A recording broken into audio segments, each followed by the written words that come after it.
भूत पिशाच निकट नहीं आवे, महावीर जब नाम सुनावे। अब आप सोच रहे होंगे आखिर हम अचानक से वीडियो की शुरुआत में हनुमान चालीसा क्यों पढ़ रहे हैं।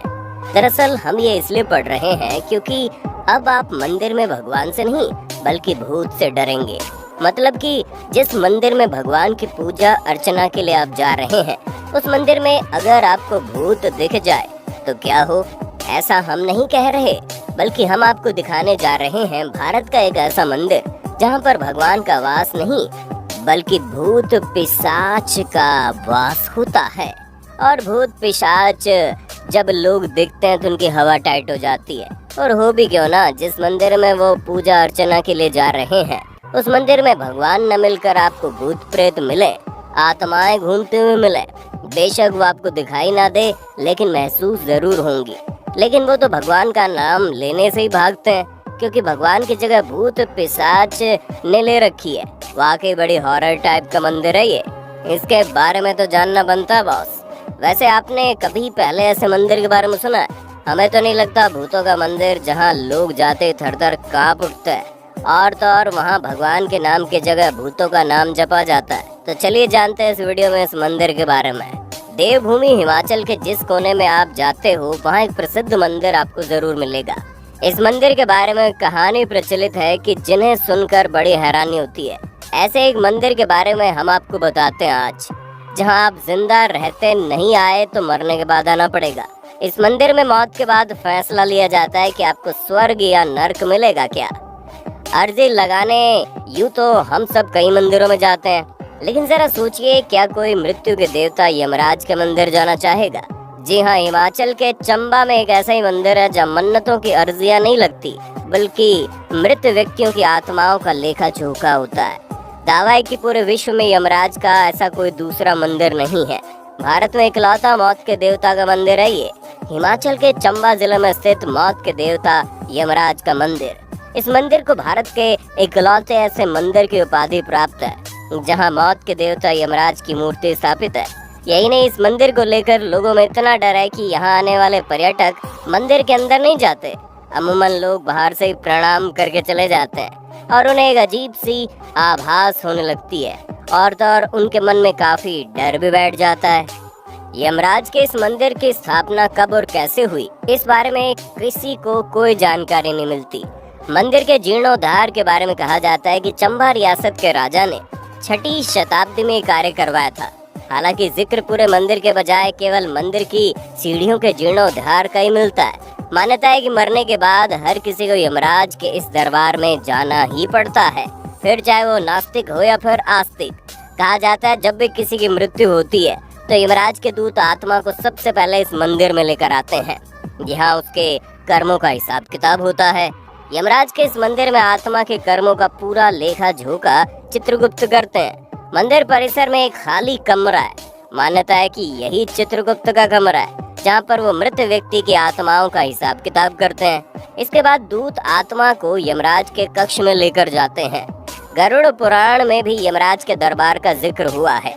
इसके बाद आत्मा को चित्रगुप्त के कमरे के सामने वाले कमरे में ले जाया जाता है, जहाँ यमराज की अदालत लगती है जिसमें कार्रवाई होती है, और तब इस बात का फैसला लिया जाता है कि व्यक्ति की आत्मा को स्वर्ग भेजा जाएगा या नर्क। कहा जाता है इस मंदिर में 4 अदृश्य द्वार हैं जो सोने, चांदी, तांबे और लोहे के बने हैं। यमराज का फैसला आने के बाद यमदूत आत्मा को कर्मों के अनुसार इन्हीं के द्वारों से स्वर्ग या नर्क में ले जाते हैं। गरुड़ पुराण में भी यमराज के दरबार में 4 दिशाओं में 4 द्वार का उल्लेख है। ये बिल्कुल इस मंदिर परिसर जैसा ही है, जैसा कि उसमें 4 दिशाओं में 4 द्वार के बारे में बताया गया है। मंदिर में भी 4 दिशाओं में 4 द्वार हैं। यही वजह है कि लोग इसे यमराज का मंदिर मानते हैं। इस मंदिर परिसर में चित्रगुप्त के कक्ष में आत्मा के उल्टे पैर भी दर्शाए गए हैं। यमराज के इस मंदिर में असमय मौत का शिकार हुए लोगों का पिंडदान भी किया जाता है। इसके अलावा इसी स्थान पर वैतरणी नदी भी है जहाँ पर गौदान किया जाता है। यही नहीं, मंदिर के भीतर एक धूना भी है जो सदियों से जलता आ रहा है। वो पहली बार कैसे और कब जलाया गया इस विषय में कोई जानकारी नहीं मिलती। हालांकि ये 84 मंदिर भरमौर शहर के केंद्र में स्थित है और यहाँ लगभग 1400 साल पहले बनाए गए मंदिरों के कारण यहाँ पर बहुत अधिक धार्मिक महत्व है। मंदिर परिसर के चारों ओर भ्रूमूर केंद्रों में लोगों का जीवन 84 मंदिर की परिधि में बनाए गए 84 मंदिरों के कारण नामित है। 84 नंबर हिंदी शब्द है। मणिमा हेद का सुंदर शिखर शैली मंदिर परिसर का केंद्र है।